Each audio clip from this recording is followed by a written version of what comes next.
running a business, running a successful business team.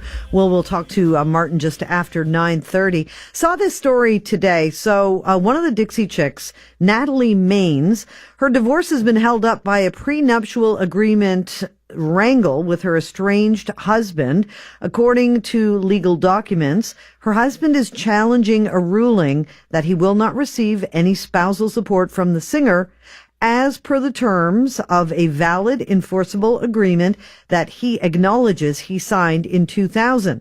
The actor agrees that both he and his soon-to-be ex will retain ownership of the property that was theirs before the marriage, and that the royalties from their respective work remain separate, but his attorney says that Natalie's assets and income are far greater than his, and at present, he lacks the financial resources from which to support himself and their children at a level anywhere near the marital standard. Joining us to talk about this is Rick Patika. He's an associate at Shulman Law Firm. Hi, Rick. Welcome back to the show. Hi, Barb. Thank you for having me again. So, prenuptial agreements, are they ever airtight, cannot be challenged? Any agreement that any two parties sign can be challenged. But the question is, you need to look at the circumstances at which the agreement was formed, whether there were circumstances of vulnerabilities, oppression, or pressures, whether there was financial transparency at the time, whether the parties understood the natures and consequences of it, whether they had legal advice, and the duration of negotiations leading up to it. These are a myriad of factors that courts look at to see whether an agreement will be upheld. In your experience, how common is it that one party will challenge a prenuptial agreement? It happens very few. It's not very common, and the reason for it is usually these agreements take a month to prepare, and there's negotiations back and forth, and there's a lot of thought that goes into it between both lawyers and the parties. Barring that as there's a term that says it's a kitchen-made agreement, that it was signed literally on the spot between two people. Generally speaking, you don't find very often that people are challenging these agreements. I remember hearing one time that if somebody's putting together a prenuptial agreement and say one party has a lot more money than the other party, the smart thing to do would be to build in a reasonable amount of money for the other person, because if it's a prenuptial agreement that says, if we split up, you get nothing, that's the one that will be challenged. And that could happen too. One of the analyses is, again, at the time of the application, whether the agreement itself effectively coincides or is in line with the party's initial intentions, and whether it continues to comply with the overall legislation that they're seeking support from. So, generally speaking, if they meet all the criteria, the courts are going to be loath to interfere with setting aside a separation agreement or even a prenup. Can you tell us a little bit about your experience working with people who are working on prenuptial agreements? Is it usually both parties are on board? Have you ever had a situation where, I mean, look, I get it. If you've got money in the family, right? And it could be a first marriage, but maybe the parents are saying, look, you need to have this in place. And maybe the kid feels like, I don't really want to ask him or her to sign an agreement. Like, what are your experiences like with prenups? And again, prenups generally, is it driven by the parties, or as you're saying, is it driven by the parents, or is there a family member who's adding the pressure?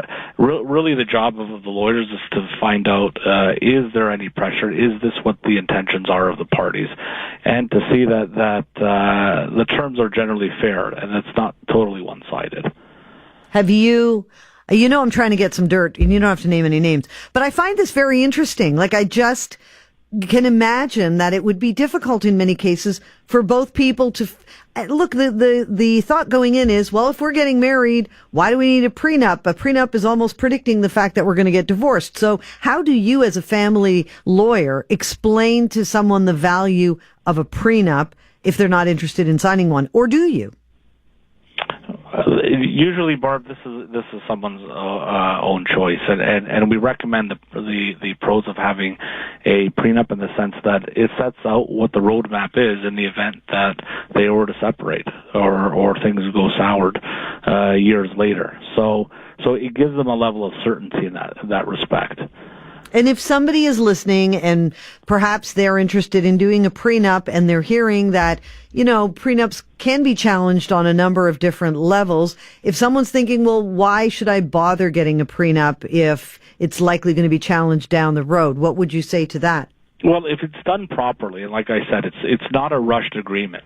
So, for example, if two people are scheduled to get married and it's 1 month away, and suddenly one of the spouses decides to say, "Hey, I need you to sign this agreement," typically there's a sense of pressure there. Why? People have relied on that date. They may have made purchases. They've committed themselves to a venue.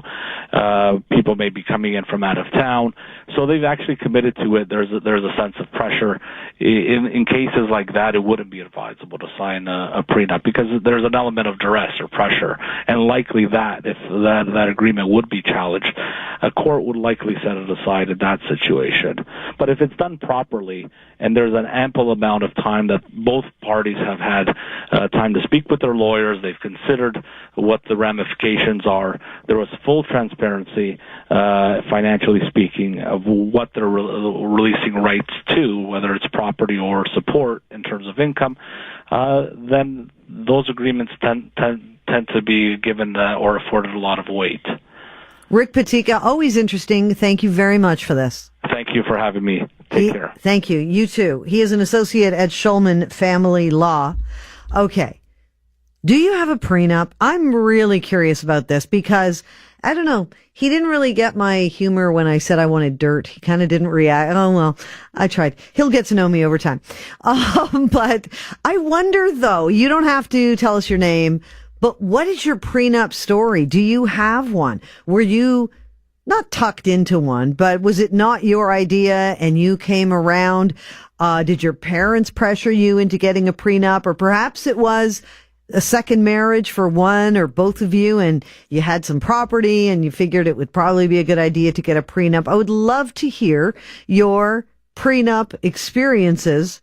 And do you have a prenup and the marriage is going strong and you don't think you're ever going to need to use it? 416-872-1010. Text us at 71010. You're listening to The Night Side. It's 9:16. News Talk 1010 Time Saver Traffic. And Time Saver Traffic. And Time Saver Traffic. And Time Saver Traffic. And Time Saver Traffic. And Time Saver Traffic.